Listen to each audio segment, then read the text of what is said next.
She was hired to be a voice, not a witness. Adaora Nwosu had spent 6 years making herself functionally invisible. Standing at the margins of boardrooms and private dining rooms across 3 continents, translating other people's words with perfect mechanical precision, then folding herself back into silence the moment the deal was done. She was good at disappearing. She had learned, early and painfully, that being a plus-size black woman on the luxury conference circuit meant that the men writing the checks preferred not to notice her unless they needed her. She'd adapted. She'd survived. And tonight, standing in the mezzanine private dining room of the Fairmont Queen Elizabeth in Montreal, with a glass of water she hadn't drunk, and a room full of men who had stopped seeing her approximately 40 minutes ago, she was very close to walking away clean. Then her phone vibrated, and everything changed. The private dining room understood its own importance the way old money rooms always do, quietly, without announcing itself. Heavy linen drapes absorbed the sound of February sleet against the windows. A single long table of polished black walnut ran the length of the space, lit from above by a row of low brass pendants that turned the whiskey in every glass a deep, warm amber. There were 6 men around that table, and every one of them had the relaxed posture of someone who has never once needed to convince a room they belonged in it. Ada stood near the service console at the far end, her simultaneous interpretation equipment folded and packed since the formal portion of the evening concluded 40 minutes earlier. She was supposed to be a ghost now. The contract had been explicit. French-English conference interpretation for the trade session. Nothing beyond that. She waited to be dismissed with the patience of someone who had learned that patience, performed correctly, is its own form of power. She was 32 years old. She was wearing the navy wool blazer she'd bought second-hand on Kensington Market and taken to a tailor on Bloor who charged her more than the jacket had cost, because she had learned that a garment that fit correctly was not a luxury. It was armor. She had thick arms, a full chest, and wide hips that her tailored trousers managed with dignity. The hospitality industry had spent years trying to put women who looked like her behind closed doors, and Ada had spent those same years developing a talent for occupying space in a room while somehow registering as architectural. She was very, very good at it. She was also fluent in 4 languages, held a master's degree in applied linguistics from McGill, and had, in the last 8 months, moonlighted as a customs documentation consultant for 3 West African import collectives operating out of the port of Montreal. None of the 6 men around the table knew any of that. They had read the agency summary, French-English, conference certified, 8 years experience, and filed her under necessary, temporary, unimportant. Which was precisely why Cohen Mertens made his mistake. He was Belgian. The formal record said importer, commodity broker, private investor, the kind of resume that tells you very little and implies a great deal. Ada had assessed him the moment she walked in. Mid-40s, compact and controlled, with the still, deliberate movements of someone who had trained himself out of any gesture that gave away more than he intended.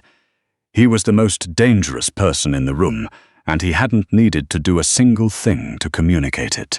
He simply sat at the head of the table and allowed the atmosphere to organize itself around him accordingly. The meeting had been straightforward. Trade terminology, contract clauses, liability language. Ada had rendered it cleanly in both directions for 90 minutes without a single hesitation. It was the kind of work she could do while thinking about something else entirely, which was perhaps why she noticed when the register of the room shifted. It happened quietly. The formal session ended. The hotel staff cleared the first course, and Cohen Mertens, addressing the man to his left, switched languages. Not to French, not to English. To Lingala. Ada did not move. She kept her eyes fixed on a point above the head of the man named Kiran, who sat at the far end of the table with the rigid, sweating posture of someone who has begun to suspect that this dinner has a second agenda. He was right. He simply couldn't understand why, because Kiran did not speak Lingala. Ada's mother had grown up in Kinshasa. Ada had grown up in a house in Toronto's West End where Lingala was the language of Sunday mornings and arguments, and late-night phone calls that always seemed to carry more emotion than English could hold. She understood every word Cohen said.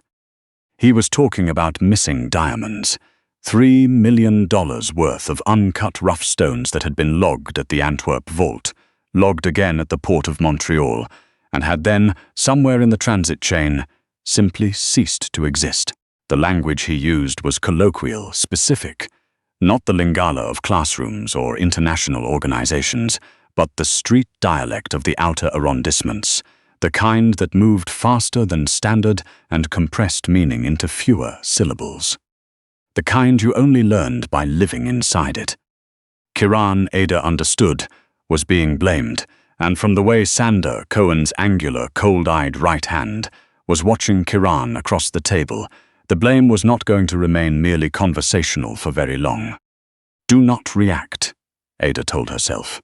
You are not here. You are a piece of furniture. You are a freelance interpreter who speaks French and English, and you are going to keep staring at this wall until they let you leave. She was still telling herself that when she noticed the shipment numbers. Cohen had cited 2 codes in Lingala, the Montreal Intake Manifest and the Antwerp Vault registration. Ada's brain caught them automatically. That was what her brain did with numbers in her field, the same reflex that let her hold complex sentence structures in working memory while rendering them in real time. The Montreal Intake prefix was a 2023 Kimberley series. The Antwerp registration was a 2024 cohort. She had spent 8 months working with those certificate formats.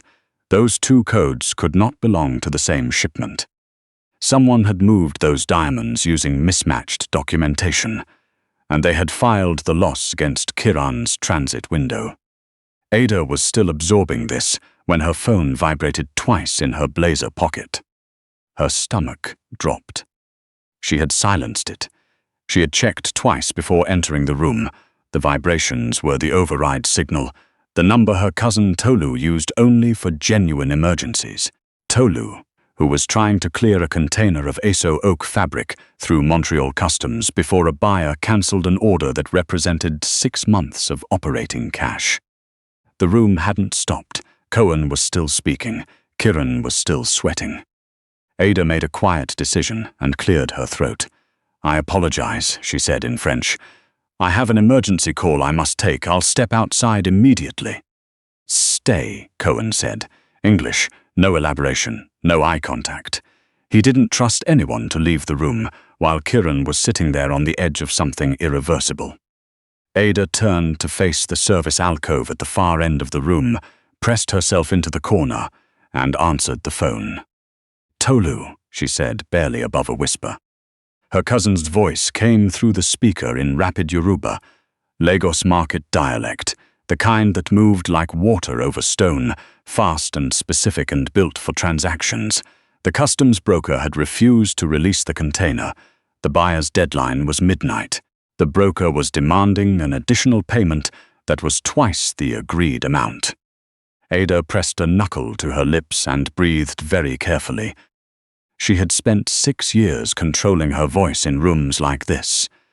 She had simultaneously interpreted a 40-minute argument between 2 rival mining executives without letting a syllable of her own opinion enter the feed. She had held her register through situations that would have broken most people's professional composure. She lasted about 30 seconds. Oya, go me well, she said, her voice dropping to a register she'd forgotten she still carried. Listen to me properly. The Yoruba came out old and dense, the way her grandmother had spoken it, compound, clipped, the consonants landing like they meant to. She told her cousin to put the broker on. When he got on, she did not introduce herself. She told him that the contract he had signed was legally binding under the Customs Act, that she had contacts at the CBSA who would be very interested in a pattern of unauthorized surcharges, and that if the container was not processed by 11 p.m., she would make the following 6 months of his professional life a thoroughly documented regulatory experience. She said it quietly, She said it in Yoruba. She meant every syllable. Behind her, the clink of crystal had stopped. Ada became aware of the silence with the delayed full-body horror of someone who has stepped onto ice and heard it shift beneath them. She heard the broker agree. She heard him retreat. She ended the call. She stood facing the alcove wall for 3 full seconds. Then she turned around. Kieran had stopped sweating. He was staring at her with open, bewildered attention. Sander had not changed expression, exactly, but his eyes had sharpened into something that had no ambient warmth in it at all. And Cohen Mertens was sitting completely upright, both forearms on the table, the tumbler set aside, looking at Ada with the focused, absolute attention of someone who has just heard something unexpected and is running it against every piece of information he has. "Is there a problem with the catering logistics?" he asked, in English. "It's been handled," Ada said. Her voice was steady. She was grateful for that. "I imagine it has." He didn't release her from his gaze. "You may wait in the corridor, Miss Nwosu. We're nearly finished." Ada nodded. She collected her bag from the service console without rushing and walked out. She did not run. Running would have been worse. The staff locker room in the basement was fluorescent lit and smelled of floor cleaner. Ada sat on a bench, put her face in her hands for 20 seconds, then lifted her head and began thinking clearly. She changed into her heavy parka, wrapped her scarf, and told herself in very plain terms that she was going to walk to her car, drive back to the Bonaventure, and remember absolutely nothing she had processed in the last 2 hours. She almost believed herself until she was standing in the underground parking on level P2, 15 feet from her car, and heard the echo of hard-soled shoes behind her. Ada pressed the key fob. Her Civic flashed its headlights. She reached for the door. A hand came down flat on the roof of the car. She spun around. Her back hit the driver's door with a dull thud. Sander stood in front of her, overcoat on, his eyes the temperature of the concrete around them. Behind him, from the shadow between 2 pillars, Cohen Mertens walked into the pale overhead light. Ada pressed her back against the car and used her size deliberately, feet apart, shoulders squared, refusing to make herself smaller. She was not a small woman. She had stopped apologizing for that a long time ago. "I'd like to go," she said. "I know you would," Cohen said. He stopped several feet away and looked at her with that same careful, undistracted attention. Not the look she was accustomed to from men of his wealth and certainty, the quick appraisal that catalogued and dismissed. He was looking at her the way a person looks at something that has surprised them, in a way they haven't finished processing yet. "The Yoruba," he said. "That wasn't something you learned from an application." "My father was from Lagos," Ada said. "I want to go to my hotel." "Your father," he paused, "and your mother." Ada held his gaze. "Kinshasa." The parking garage was very quiet. She watched him understand. She watched the exact moment the calculation completed. A woman who spoke Lagos market Yoruba and whose mother was from Kinshasa had been standing in his room for 2 hours while he conducted his private business in Lingala. "You understood everything," he said. "Let me go," Ada said. "I'm not going to hurt you," Cohen said. He said it plainly, the way someone states a fact rather than offers a reassurance. "If I wanted you to disappear, you would have gotten a different phone call in that room, and you would never have made it to this level. I want to talk." "Then talk." "You caught something tonight," he said, "in the logistics."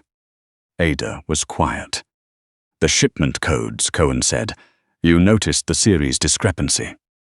She had not said a word about it. She looked at him. "I watched your face," he said simply, "when I cited the manifests.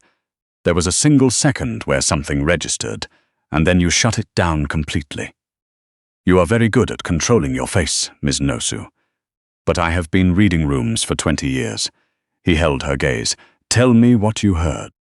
Ada breathed out slowly. She thought about Kieran, sitting at the end of that table not knowing he was being sentenced. She thought about the cold logic of mismatched documentation, and the man whose name, she was fairly certain, would be on the secondary certificate if someone looked for it. The Montreal intake had a 2023 Kimberley prefix, she said.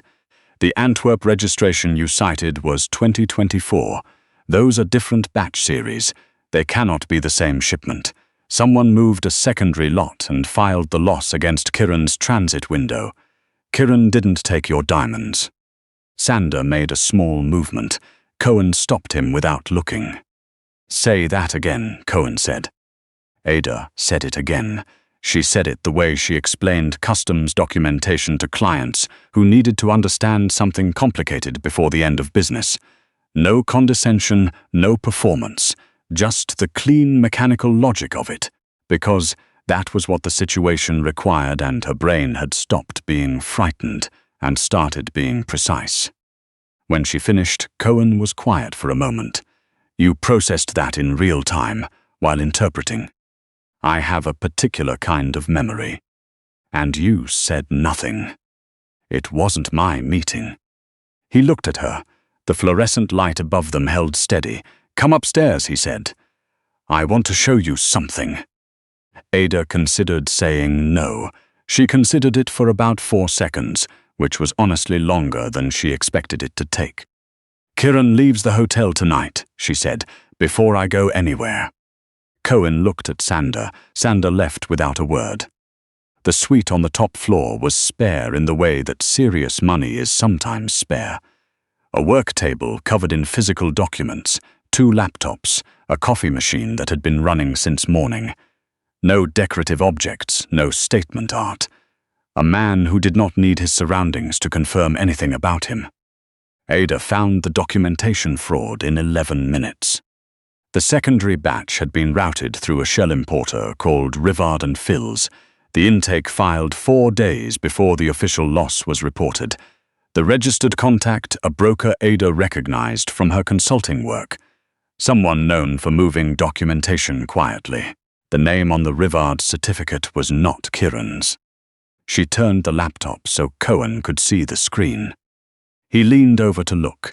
He stood close enough that she could smell the cold still in his coat. He read the name and went very still in the way that communicated, without theater, that someone's situation was about to become irreversible. You did that from memory, he said, the series format. 8 months of customs consulting, Ada said. I retain formats. He straightened up and looked at her again. He did it the way he had been doing it since the parking garage. With full attention, without the visual inventory she had been subjected to her entire adult life, the kind that decided within 3 seconds what she was worth based on the circumference of her waist. He was looking at her mind. It was, she realized, profoundly disorienting. She wasn't sure anyone had ever looked at her quite like that. I need someone who moves between worlds without registering as a threat, Cohen said. Who hears what is not meant for them and processes it with absolute accuracy? Who can reconstruct a multi-million-dollar documentation fraud from memory while doing something else entirely? He paused. That is not a skill that can be trained. I'm a translator, Ada said. I render meaning. What I'm describing is translation, he said, of a specific kind. Ada looked at the documents on the table. She looked at the window where the Montreal skyline was starting to disappear behind proper snow, the quiet, covering kind that made everything look briefly uncomplicated. She had spent 6 years being a voice, other people's words, other people's rooms, other people's deals. I have conditions, she said. Cohen's expression shifted, not quite a smile, but the shape of one controlled. Name them. A contract. Real indemnity. I walk if I decide to walk, with no obligation beyond the agreed scope. Agreed. And I am not decorative, Ada said. I don't sit in corners. If you're using my mind, you tell me what I need to know to use it properly. You don't manage what I have access to. Cohen was quiet for a moment. When you were standing in that room tonight, he said, carrying everything you were carrying, and still holding yourself back, how much of that felt like a waste? Ada didn't answer. All of it, he said. I could see it. You were solving a problem that wasn't yours to solve, in a language you weren't supposed to know, while managing a separate professional crisis on a phone call, and you did all of it without being asked, without being seen. He straightened the edge of a document on the table, a small, precise movement. I'd like to change the last part. It was not a speech. It was an observation, delivered with the same directness he applied to everything else, and it landed with a weight that Ada was not prepared for. She had been told she was competent, many times, by people who meant it professionally and nothing more. She had never been told that her particular shape of competence, the way she held so much, quietly, without recognition, was something worth changing. She picked up her phone and sent Tolu a single message. "Check your email in an hour. Container should clear." Then she put the phone face down on the table and looked at Cohen. "I'll need the last 90 days of port transit logs," she said, "and the original Antwerp intake documentation." Cohen pulled the second laptop toward him and opened an access portal without hesitation. "I'll have them unlocked now." Outside, the snow was coming down in earnest, the way Montreal snow did in February, committed, unhurried, absolute. It covered the streets and the rooftops and the river, and for a few hours it made the city look like a place where nothing had sharp edges. Ada rolled up her sleeves. She had wide, capable hands. Her grandmother had always said they were built for real work. She was beginning to think her grandmother had been right about a great many things.